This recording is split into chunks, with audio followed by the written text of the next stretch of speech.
British আৰু মানৰ মোৰ হাবিতে হৈছিল মহগড়পুতি নামৰ ঠাইত ককিলামুখ বৰগোপত তাতে মোৰ জন্ম। মানে সেইটো সৰুতে দেখিছিলোঁ যে ব্ৰিটিছৰ দিনৰ জাহাজ ঢাকা হৈ কলিকতাৰ বস্তুবোৰ অনা নিয়া কৰে। ককিলামুখ বৰগোপ উজনি অসমৰ প্ৰথম ৰেল ষ্টেচন যোৰহাট যেতিয়া তাতে বস্তুবোৰ নিয়ে আপাৰ আছামটো ডিষ্ট্ৰিবিউশ্যন কৰি। আৰু মই তাত দেখিছিলোঁ তেওঁলোকৰ সেইবোৰ ৰেলৱে লাইন, জাহাজ ঘাট আৰু কুমলীয়া ঘৰ যেতিয়া যোৰহাটত নাছিল তাতে আছিল। কিন্তু দুৰ্ভাগ্যবশতঃ 1965 চনৰ পৰা 1970 চনৰ ভিতৰত সেই জাহাজ ঘাট, সেই আমাৰ গাঁও, সেই মহগড়পুতি ব্ৰহ্মপুত্ৰৰ বুকত 10 কিলোমিটাৰ জাহাজ হ'ল। যাৰ বাবে মই যোৰহাট ঘৰত থাকি পঢ়িব লগা হৈছিল তৃতীয়মান শ্ৰেণীৰ পৰা। আৰু বিদ্যালয় পালোঁ আৰু সেইবোৰ গছ গছনি সৰুৰে পৰা দেখা, সৰুৰে পৰা আমাৰো মানুহে গছ গছনি ৰুৱে, প্ৰকৃতিৰ লগত থকা জীৱনৰ মোৰ মনত হ'ল এদিন 1979 চনৰ প্ৰলয়ংকৰী বানপানী আহিল। চীন দেশৰ পৰা অৰুণাচলৰ বহুত জাবৰ জোঁথৰে সেই 10 কিলোমিটাৰ যেতিয়া শুকান বালিময় হ'ল, দমদমীয়া বালি হ'ল, তাত মানে জাবৰ জোঁথৰ আহি তাতে লাগি গ'ল। তাত শতাধিক আছিল। আগত জেঠ মাহত 12 কৰ মাৰে, এই বছৰ 23 কৰ মাৰিছে, যাৰ বিনিময়ত বালিৰ উত্তাপত সেই সাপৰ মৃত্যু হৈছে। তেতিয়া সাপৰ মৃত্যু পেটতহে মই এজন আদি সৃষ্টি কৰা যে আমিও এনেকৈ মৰিব লাগিব। সেইকাৰণে সাপ নমৰিবৰ কাৰণে সেই হাবিখন লোৱা। সেইকাৰণে এতিয়া বিভিন্ন প্ৰকাৰৰ সাপ, চববোৰ আছে। মোৰ উদ্দেশ্যটো হ'ল মোৰ হাবিৰ পৰা কাজিৰঙা 7 কিলোমিটাৰ, সেইটো দিন কৰা চলচাকৈ অসমৰ মাটি নাই। অসমৰ মাটি মহাভাৰত ব্ৰহ্মপুত্ৰৰ বুকত 4/3 চৰ্চা কৰি আছে। সেইটো দিন কৰিলেহে আমি জীয়াই থাকিব পাৰিম। গতিকে ছাৰে ইমান ধুনীয়াকৈ তোমাৰ প্ৰশ্নটোৰ উত্তৰ দিছে। বহু সাপ যেতিয়া মৰি গৈছিল তেখেতৰ চকুৰ আগত, সেই দুখতে হাবিৰ অভাৱত মৰি যোৱা সাপবোৰক দেখি তেখেতে এখন অৰণ্য সৃষ্টি কৰিবলৈ মন লৈছিল। তুমি কিবা এটা সুধিবা?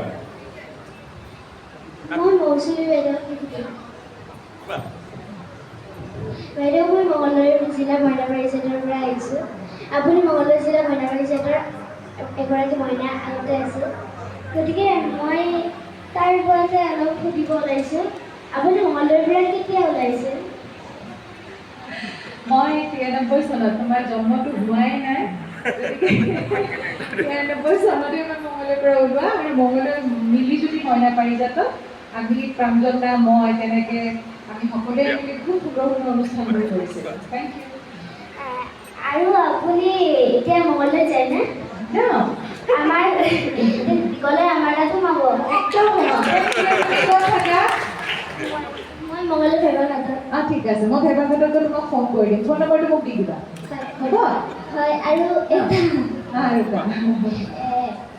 আপুনি যেতিয়া মইনা আছিল তেতিয়া আপুনি কোনটো গীত কৰোঁতে ভাল পাইছিল?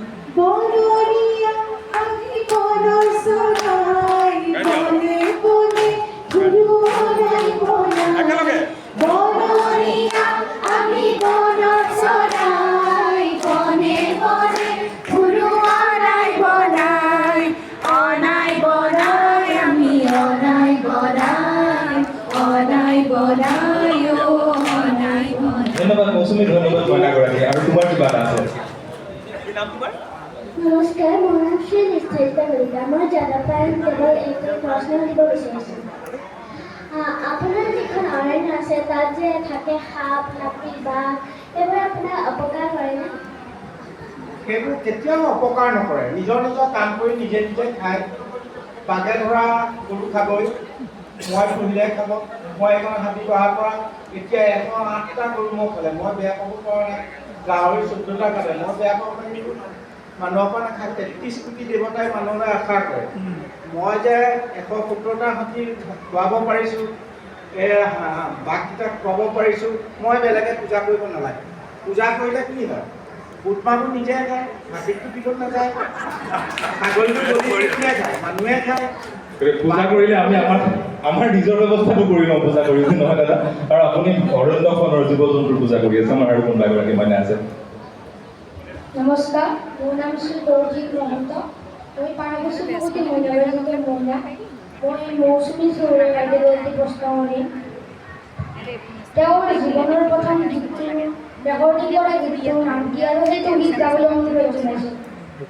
নাজানো কেনেকে কি যে হৈ গ'ল মন মোৰ উতলা হ'ল নাজানো কেনেকে কি যে হৈ গ'ল মন মোৰ উতলা হ'ল উৰিব খোজে আকাশৰ হাতে এটি পখিলা হৈ নাজানো কেনেকে কি যে হৈ গ'ল মন মোৰ উতলা হ'ল মোৰ মানে এই গানটো কিয় মনত চতুৰ্থ শ্ৰেণী অসীম হাজৰিকা প্ৰয়াত অসীম হাজৰিকা গ'ল মোৰ কিয় মনত আছে এই গানটোৰ আখৰা হৈ থাকে আমাৰ ঘৰবিলাক তেতিয়া বেছি দূৰ নাছিল গানটোৰ কিবা এটা শব্দ ভুল হ'লে মৌচুমীৰ মাকে চাহ বনাই থকা ঠাই খেদি আহে এইটো শব্দ ভুল কৰিলে এইটো হোৱা নাই এনেকুৱা ধৰণৰ কথা কিছুমান চলি শেষত এটা বৰ ধুনীয়া ফাগুনৰ শেষতে এলবাম এটা অসমৰ শ্ৰোতাই লাভ কৰিছিল ধন্যবাদ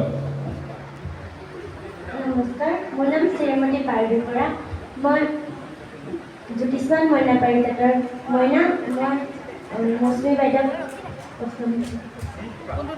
বাইদেউ আপুনি কিমান বয়সৰ পৰা গীত আৰম্ভ কৰিছিলে মই গীত গাবলৈ আৰম্ভ কৰিছিলোঁ আচলতে আগতে মই তাবলা বজাইছিলোঁ তাৰপিছত মই বিহু নাচিছিলোঁ কবিতা লিখিছিলোঁ গান গাওঁ খেলোঁ চব কৰোঁ তাৰপিছত মায়ে মোক এদিন ক'লে তাই যে চব কৰি ফুৰ পঢ়িবতো লাগিব দেউতাই সদায় পঢ়া কথা কৈ থাকে গোটেইবোৰ কৰিলে নহ'বগৈ ভালকৈ কিবা এটা ভাবি চা এতিয়া এদিন মই গান গালোঁ 4 বছৰ বয়সত স্কুলত যে সাপ্তাহিক হয় যে তেতিয়া গাঁৱতে বিনোদা আছিল বিনোদা মোৰ দাদা আছিলে তেওঁ আহি পেলাই মাক কৈছিলে অ' বৌ মমীয়ে দেখোন গানো গাব পাৰে তাই গানো গাই নাচে চব কৰে তেতিয়াহে মই ভাবিলোঁ নেকি যে মই চব কৰিম কিন্তু তাৰ মাজৰ পৰা গানক বেছি প্ৰাধান্য দিম গতিকে 4 বছৰ বয়সৰ পৰাই গীত আৰম্ভ কৰিছোঁ আপুনি যেতিয়া মানে গান আৰম্ভ কৰিছিলে আপুনি তাৰ ওচৰত প্ৰথম মানে যিগৰাকী ব্যক্তিয়ে মোক কৈছিলে যে মই গান গাব পাৰোঁ সেয়া হৈছে মোৰ মা আৰু বিনোদা তাৰপিছত প্ৰয়াত কৰুণাশংকৰ ঠাকুৰীয়া ছাৰ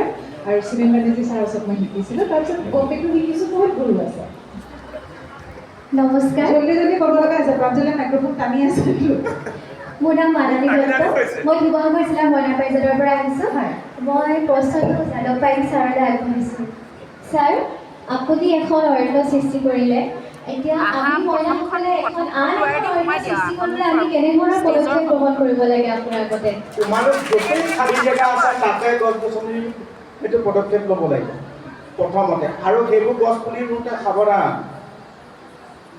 নিজৰ থলুৱা গছহে ৰুব লাগিব বাহিৰৰ ৰাজ্যৰ বাহিৰৰ দেশৰ গছ ৰুলে অসমৰ বায়'ডাইভাৰ্চিটি খতম হৈ গৈছে তাৰ চেগুন আৰু ইউক্লিপটাছ আমাৰ দেশৰ নহয় এটা ব্ৰিটিছে 1872 চনত আনিছিলে নাও বনাব নাও বনাই ভাৰতবৰ্ষৰ বায়'ডাইভাৰ্চিটি খতম কৰিলে যাৰ মনত ৰাখিব যাৰ বাবে হাতী আৰু মানুহৰ সংঘাত যাৰ বাবে বান্দৰ আৰু মানুহৰ সংঘাত নেচাৰেলি গছবোৰ মৰি যায় সেইকাৰণে কোনো কাৰণত মাটি পৰীক্ষা নকৰে বিদেশৰ বস্তু ৰোৱাটো উপযুক্ত নহয় বহিৰাজ্যৰ গছটো উপযুক্ত নহয় উত্তৰ পূৰ্বাঞ্চলৰ ভিতৰত বায়'ডাইভাৰ্চিটি অসমতে আছে এই কথাটো মনত ৰাখিব আৰু এটা কথাই বিশ্বখনত আমাৰ যোৰহাট শান্তি আশ্ৰমত পাতিছিল তেতিয়া বিশ্বৰ বিভিন্ন প্ৰান্তৰ প্ৰতিবাহী কৈছে आसाम में पेशाब करने के भी जमीन नहीं है मैं তেতিয়া বালি এটুকুৰাতহে পেচাব খুৱাইছোঁ সব আয়ুৰ্বেদী ঔষধেৰে ভৰা ইমান ধুনীয়া অসমখন আমি সংৰক্ষণ কৰিব নজনাটো